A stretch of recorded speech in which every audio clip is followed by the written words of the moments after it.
Buenas mi gente, aquí os dejo el discurso completo del líder argentino Javier Milei. El acto fue en Madrid, de la mano de Vox ante miles de personas. Milei, que es un referente libertario en Argentina, del partido político La Libertad Avanza. Sus gestos y sus voz causó furor en el público. Aquí os dejo el discurso completo.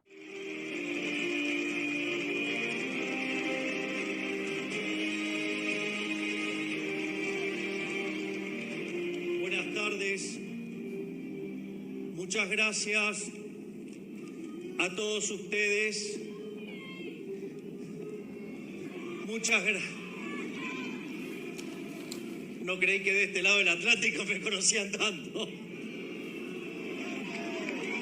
¡Viva la libertad, carajo! ¡Viva España!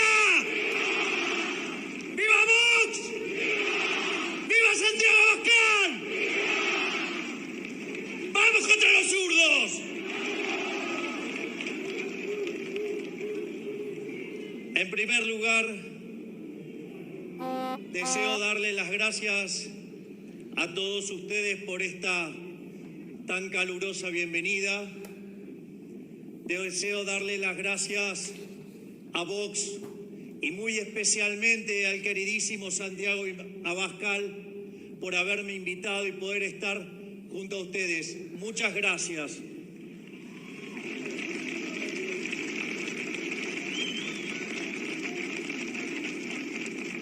Mi charla de hoy esencialmente va a ser sobre la batalla cultural y con especial foco en mi materia, que es la economía. Entonces vamos a tratar de entender cómo el surderío nos contamina la vida, cómo buscan destruir nuestra sociedad, cómo buscan arruinar nuestras vidas convirtiéndonos en esclavos. En ese sentido, lo primero que tenemos que tener claro es que allá en 1989 se cayó ese muro, el muro de la vergüenza, y aplastó a los zurdos, y sin embargo siguen contaminando nuestra sociedad. Y eso es muy a pesar de que aquellos países que son más libres crecen el doble que los países reprimidos. Aquellos países que son más libres tienen un PBI per cápita que es 8 veces más grande que el de los países reprimidos. No solo eso, ellos que tanto hablan de la desigualdad, los países libres, el decil más bajo es 11 veces más rico que el del país reprimido. No solo eso, sino que además el decil más bajo está mejor que el 90% del país reprimido. Hay 25 veces menos de pobres en el formato estándar, 50 veces menos en el formato extremo. La gente vive un 25% más. Y además, ellos que se jactan de los derechos que consiguen, los países libres tienen más derechos políticos que los que supuestamente dan ellos.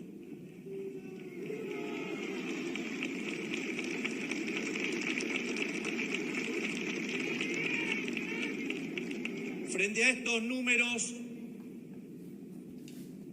los zurdos mentirosos, y esto es interesante para que lo tengan en cuenta, donde cada vez que uno les muestra un dato, los van a acusar ¿de qué? De ser violentos, los van a acusar de discurso del odio. Estimados muchachos de la izquierda, 2 más 2 es 4.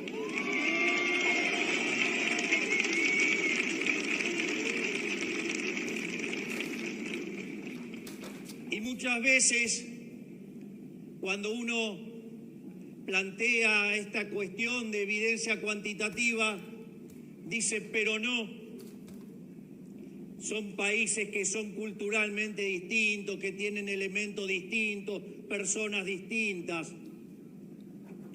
Y la realidad es que la evidencia también los contradice. Porque cuando uno mira la experiencia de Alemania, La Alemania occidental, la Alemania capitalista progresó y sin embargo la Alemania comunista se hundió. De hecho, el muro en realidad verdaderamente mostró la caída del socialismo no en 1989, sino cuando lo tuvieron que construir en 1961.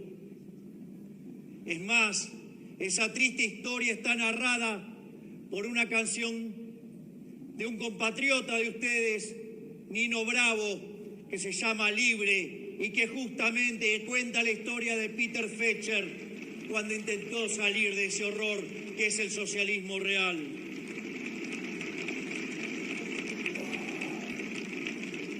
Pero si eso fuera poco, está la experiencia de lo que era el imperio austrohúngaro. Fue separado en Austria y Hungría. Austria con el capitalismo progresó, Hungría con el comunismo se hundió. ¿Quieren otro caso? Corea. Corea del Sur capitalista progresa, Corea del Norte comunista se hunde. Miren el caso de Hong Kong versus China.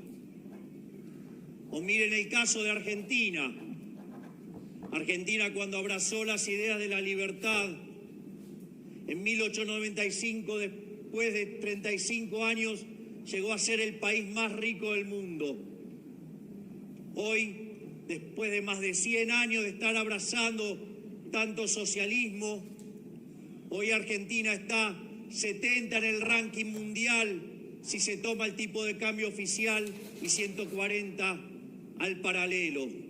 Es decir, el socialismo es la máquina de empobrecer. El socialismo en siempre y en todo lugar un fenómeno empobrecedor, un fenómeno miserable, un fenómeno del odio, un fenómeno de la violencia.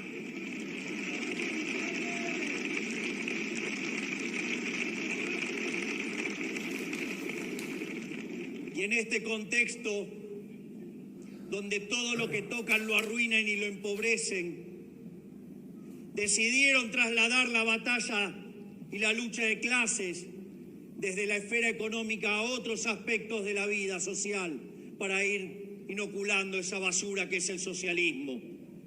Así, básicamente, está la ideología de género, los conflictos étnicos, el tema de las señas, el tema de los pueblos originarios, la agenda ecologista, el lenguaje inclusivo, todas cosas para ir destruyendo los valores de la sociedad. Y obviamente eso no es ajeno a la agenda en términos de economía. En términos de economía, básicamente lo que dicen los socialistas es que el sistema capitalista de libre empresa es injusto. Entonces tratan de poner, por un lado, el supuesto altruismo socialista versus el individualismo liberal. Ellos supuestamente, no en todas partes del mundo, de donde yo vengo, niegan la superioridad cuantitativa, pero en general el problema no es el que plantean de la cuestión cuantitativa, sino de que el sistema es injusto, que el sistema es inmoral. Y en ese sentido, plantean un trade-off entre desigualdad y eficiencia. Reconocen que el sistema capitalista de libre empresa es más productivo, pero que no se puede soportar la desigualdad. Y eso lo estructuran bajo un lema que es que donde nace una necesidad, nace un derecho. Pero ¿cuál es el problema? El problema es que las necesidades son infinitas y los derechos alguien los tiene que pagar. Y como los recursos son finitos, hay un problema de inconsistencia. Ese problema de inconsistencia entre necesidades infinitas y recursos finitos, la ciencia económica y el capitalismo de libre mercado lo resolvió vía el sistema de precios. Sin embargo, a los socialistas, que se caracterizan por su violencia, no les gusta y entonces lo quieren recomponer y reconstruir vía la acción violenta del Estado, con esa idea de la justicia social, una idea violenta e injusta porque implica tratar desigualmente frente a la ley a la gente, implica quitarle a uno para darle a otro. Pero la contracara de esta locura, y es la experiencia que vengo a contarles, es que esto se manifiesta en un profundo desequilibrio fiscal. Entonces, en primer lugar, recurren al endeudamiento. El endeudamiento es una política absolutamente inmoral, porque implica que la fiesta de hoy se la vamos a pasar a nuestros hijos, a nuestros nietos, a los que no votan y a las personas por nacer, aun cuando ellos quieran matarlos dentro del vientre de la madre.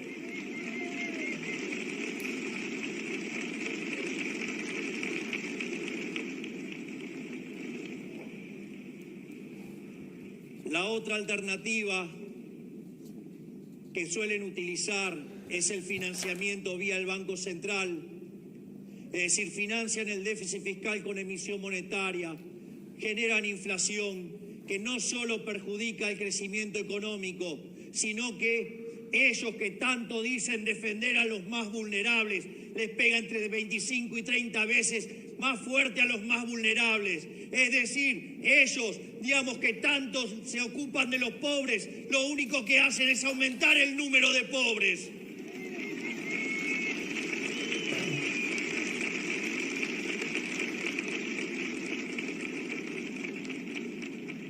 Y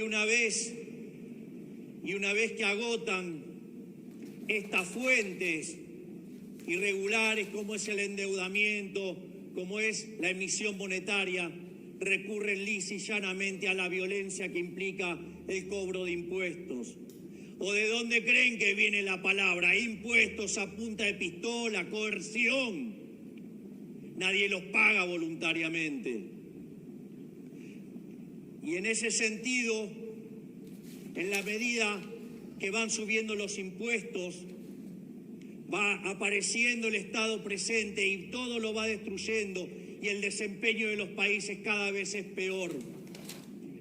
Ejemplo, en Argentina, en los últimos 50 años se triplicó el tamaño del Estado con el verso de la justicia social y el número de pobres se multiplicó por 8 veces. Es decir, que el socialismo es una máquina de generar pobres.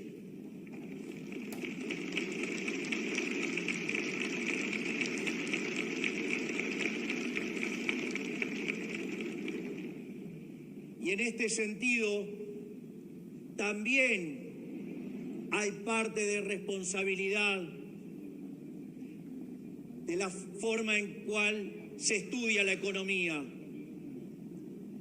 Yo recuerdo, previo a asumir la banca como diputado, me habían entregado un diploma por comprometerme con los argentinos en no subir impuestos y no crear nuevos impuestos y trabajar por achicar el Estado y bajar el gasto público.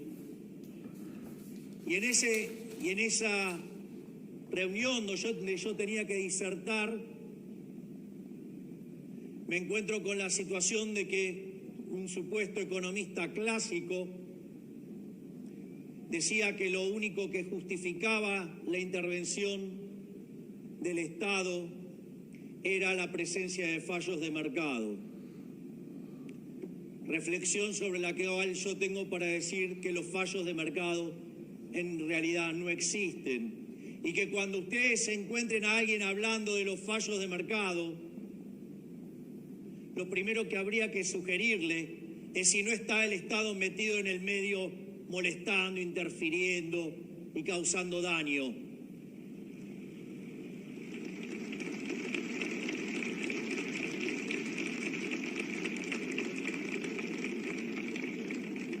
Y si aún así se mostrara que no está metido el Estado, invitaría a quien diga eso que vaya y estudie de vuelta el tema porque seguramente lo hizo mal.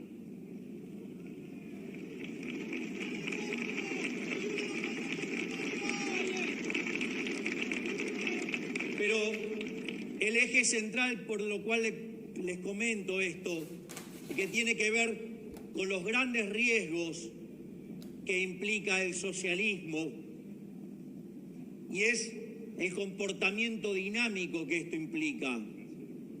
Ya en su libro Intervencionismo, el mito de la tercera vía, Mises decía que no había soluciones intermedias, que solamente existe el capitalismo de libre empresa y el socialismo real.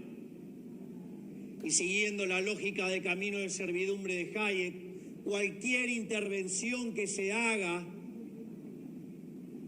lo que va a suceder es que conduce a más socialismo, porque cuando aparece un supuestamente iluminado desde la poltrona diciendo que el mercado falla, lo que está diciendo es que no sabemos tomar nuestras propias decisiones y que ellos las pueden tomar mejor que nosotros. Y eso es falso, porque no son omniscientes, no son omnipresentes, no son omnipotentes, no son Dios. Los políticos no son Dios.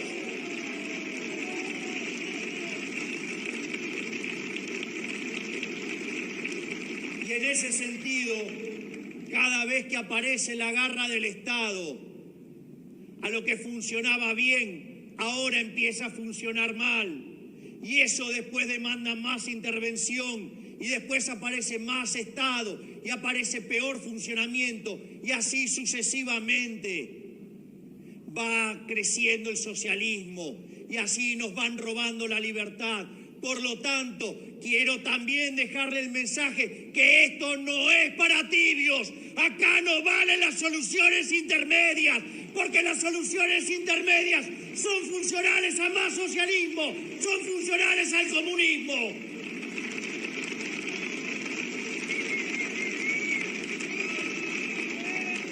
Y finalmente, para ir cerrando, el surderío se arroga una supuesta superioridad moral. Les voy a contar que eso es falso, porque los valores sobre los que se construye el socialismo es la envidia, el odio, el resentimiento, el trato desigual frente a la ley y el asesinato, porque nunca se olviden que ese sistema criminal asesinó a 150 millones de seres humanos.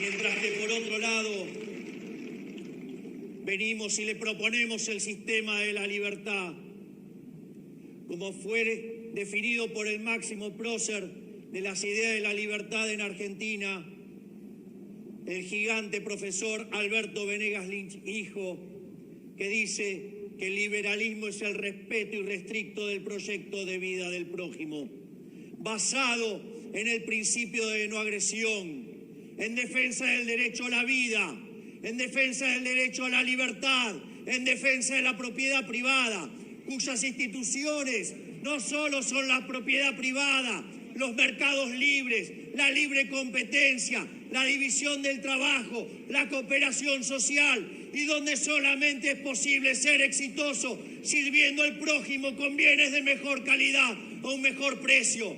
Por lo tanto, no tengan miedo, vayan y den la batalla contra el surderío, que se la vamos a ganar. No tengan miedo, somos superiores productivamente, somos superiores moralmente. Vayan y den la pelea. Esto no es para tibios, esto es para tomarlo de cara a los socialistas y ganar esta batalla. ¡Viva la libertad, carajo! ¡Viva la libertad, carajo! ¡Viva España! ¡Viva Vox! ¡Viva Santiago Abascal! ¡Viva la libertad, carajo! Muchas gracias.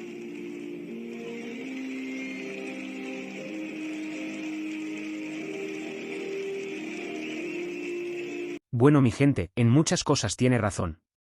Y lo que tengo claro, que lo que no quiero para España es eliminar a los ricos, como digo el mediocre de Antonio Maestre. Al revés, lo que quiero es que hay en muchos ricos, que toda España prospere y sea rica. Comentar qué os parece Javier Milei, dejar un like y suscribiros que así me ayudáis mucho. Muchas gracias.